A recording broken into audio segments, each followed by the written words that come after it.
crew. So my paper is called Novel Medicine for Endometriosis and its Therapeutic Effect in a Mouse Model. So endometriosis is a disease that affects 1 in 8 women. It is when the cells that should be lining the uterus and the endometrium make their way outside of the uterus and implant in the abdominal cavity. So they can cause adhesions between organs, which causes a lot of pain. This is kind of a picture surgically inside of patients' abdomens of endometriosis lesions, here, here, and here. And you can also see that they've established a local blood supply. So that's one of the things that drives endometriosis and causes a lot of pain. It also takes about 10 years from like onset of symptoms to diagnosis on average, because the only way to diagnose it is through surgery, which is obviously a fairly invasive diagnostic technique.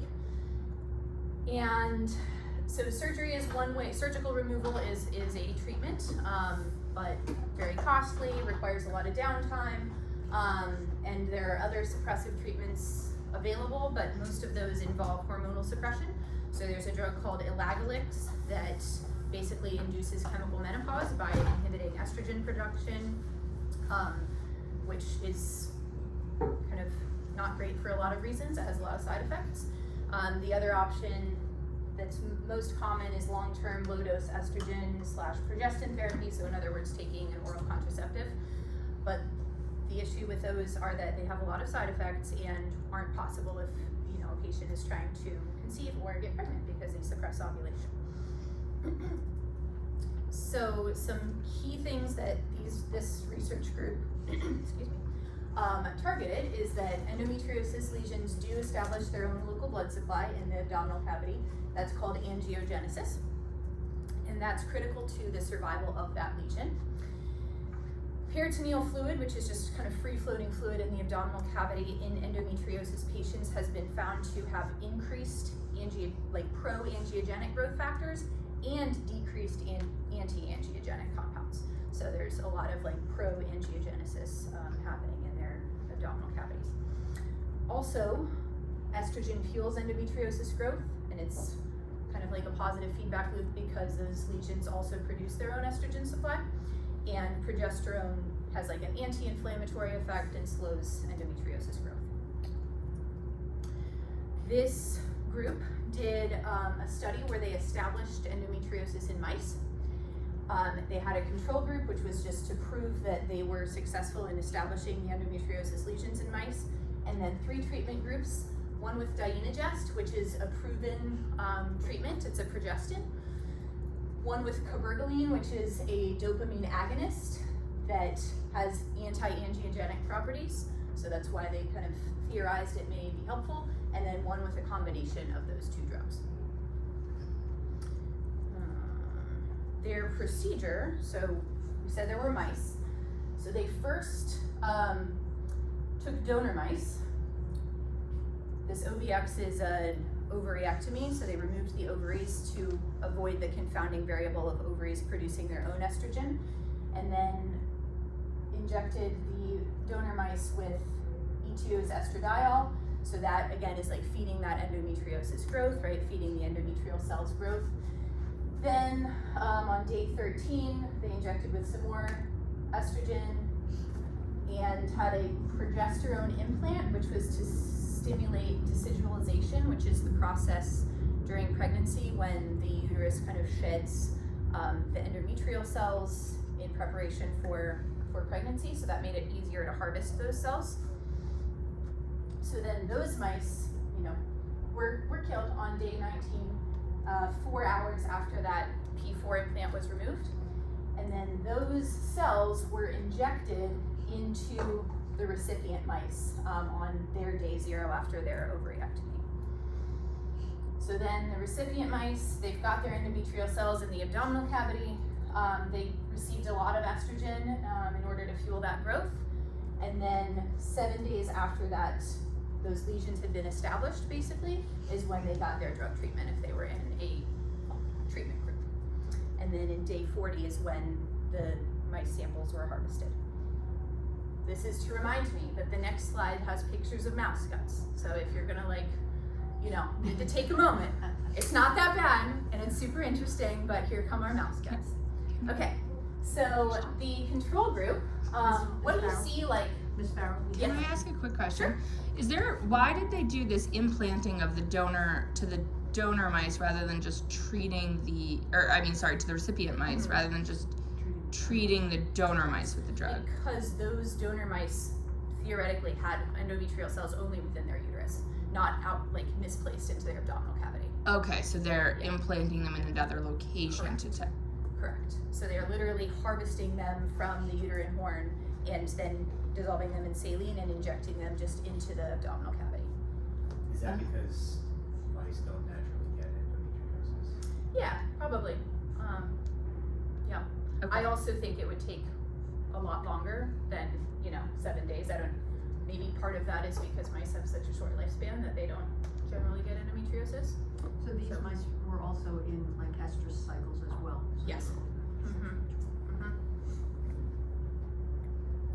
So what do you just visually see different in the control group than the treatment groups?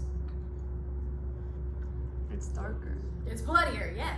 So there's fair to say that there's more inflammation, right, in the control group, which established that presence of endometriosis lesions. There's also microscope slides that prove that as well.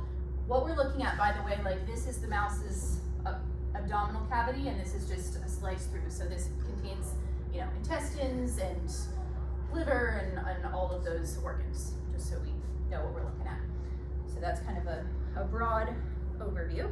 So here are some microscope slides, histological images of the control group. It would be very difficult to know otherwise, but they've pointed out with arrows where they see microscopic endometriosis lesions, which were not found in any of the treatment groups. Otherwise, they look somewhat similar. And then they looked at a series of proteins that are indicators of inflammation or not. So ER alpha, which stands for estrogen receptor alpha, is actually a positive thing if you can think about it that way. It induces expression of progesterone receptors. So ER alpha presence would indicate less endometriosis growth. That's why I have it in green. The rest of these proteins are more common in endometriosis lesions. So ER beta suppresses progesterone receptor expression and induces something called progesterone resistance, which is a key factor in endometriosis. And then all of these proteins are just inflammatory factors that have been found to be much more commonly high in endometriosis patients than in normal patients. This was a staining done with antibodies against these receptors, and you can see here kind of how the control has very little staining for ER alpha, right? And the treatment groups have a lot of staining, so a lot more presence of ER alpha. And then for these inflammatory proteins, it's kind of the opposite. We see more in the control than in the staining. This is the uterus versus the peritoneum versus the intestine, but we kind of see that same pattern where there's not very much ER alpha here, a lot of ER alpha in the control groups, and then vice versa with the inflammatory markers. So one of the main critiques that me and the group talked about of this study is that we're only 15 mice per treatment group. They ran five mice per group and then did the study 3 times. But they did have really strong results, although I'm not quite sure how you can get a p-value of 0.001 if you only have 15 mice, but that's what they reported. So in their control, 14 of those 15 mice had shown established endometriosis lesions, and there was only one mouse in the Dienogest group that still showed presence of endometriosis lesions after treatment. This figure shows mRNA expression for those different inflammatory markers. So I separated them. ER alpha is up here, so you can see how for most of the structures, ER alpha is lower in the control group and is higher in the treatment groups. So that's a good thing, an indicator that it's working. And then for all of these inflammatory markers, we see the opposite effect. In general, they're higher than control and lower in the treatment groups. This was our housekeeping normalization gene, but you can also see that the control has, little ER alpha and mainly the inflammatory markers. And basically the same thing, but with the actual proteins this time. So similarly, ER alpha is up here, and the inflammatory markers are shown down here.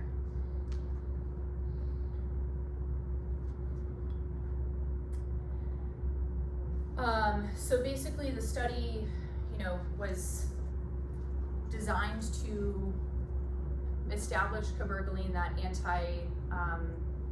the dopamine agonist, as a viable alternative treatment for those currently on the market for endometriosis. And the results, did show that it was as effective as Dianogest in most cases. Its long-term use would probably be more favorable with fewer side effects because it doesn't affect hormonal expression. And my critiques of the study is that it's a very small N, so only 15 mice per group is not very many. And also, I wonder about its efficacy or applicability to a human model for patients that have had lesions for 10 years versus 13 days in mice. And that's all I got. What questions do you have?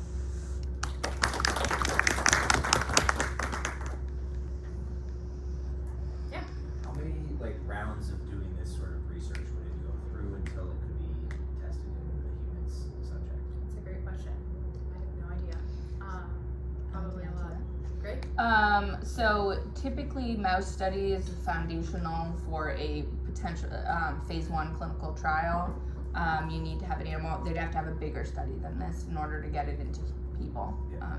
They'd also probably need to look at other types of side effects, which I don't think I saw in this paper. And then the phase 1 trial is typically a very small human trial, and there will, maybe you have 20 patients or something like this. And it's not blinded in any way, so the doctors and the patients know what's happening.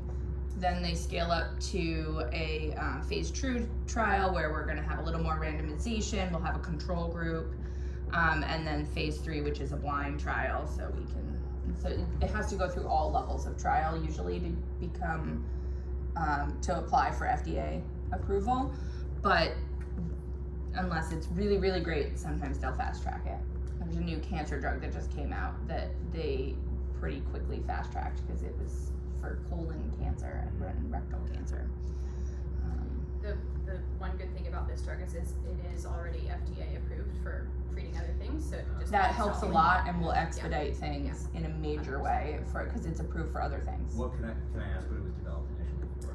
To reduce prolactin levels, which helps with fertility problems and similar things. So, yeah. I have a question that's related to what Morgan talked about. Yeah.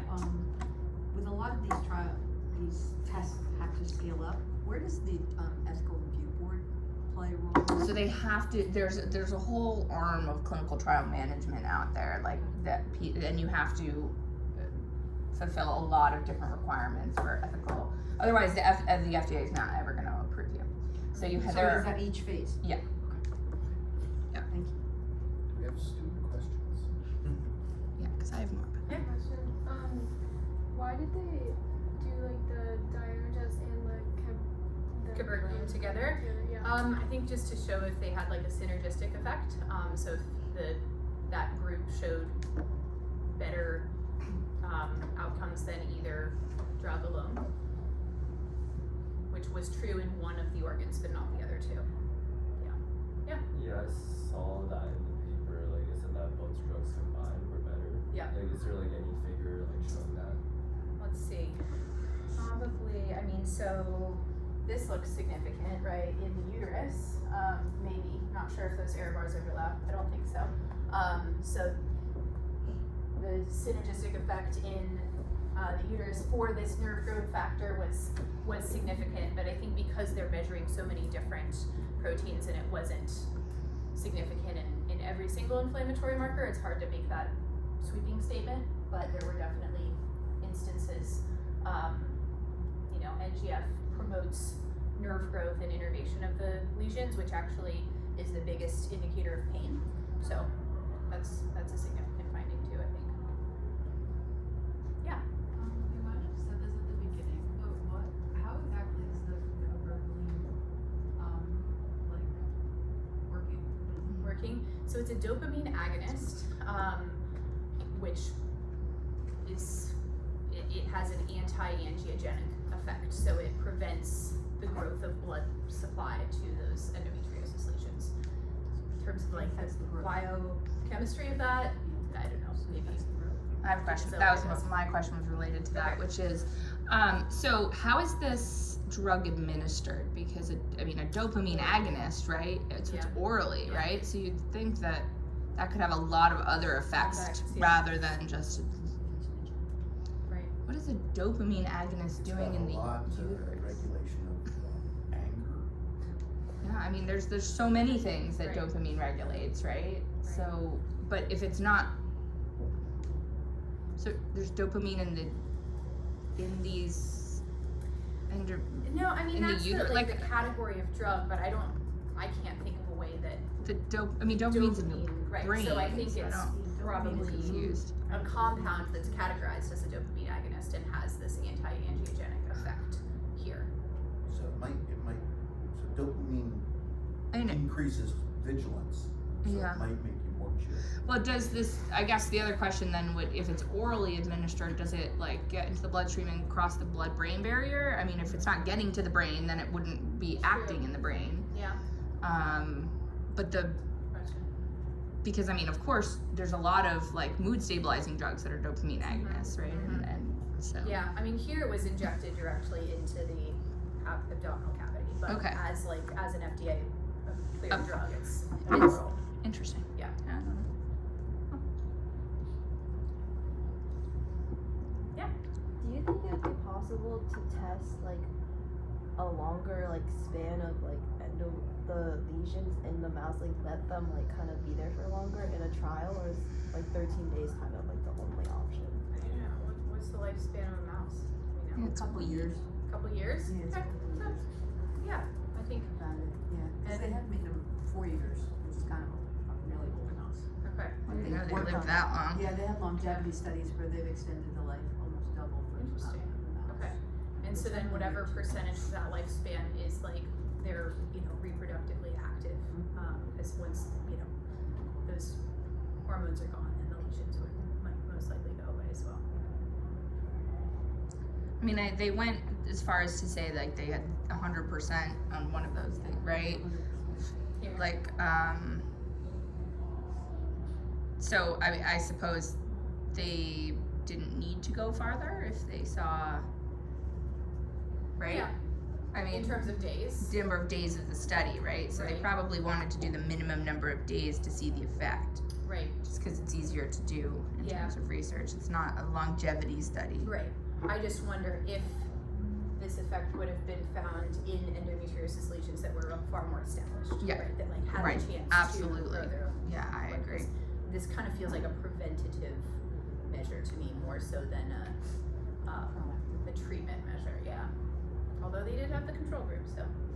In a quick ChatGPT, Yes. the answer, apparently dopamine agonists like cabergoline or bromocriptine inhibit vascular endothelial growth factor pathways, reducing blood vessel dilation. Yeah, that's what angiogenesis, but It may shrink or inhibit the growth. I feel like there would be side effects because dopamine is pretty important Yeah. for. All the I guess I did not know it was important for angiogenesis, so that's new. I learned something today. Great. Who's next week? Thanks, friend. Tanya. And what's next week?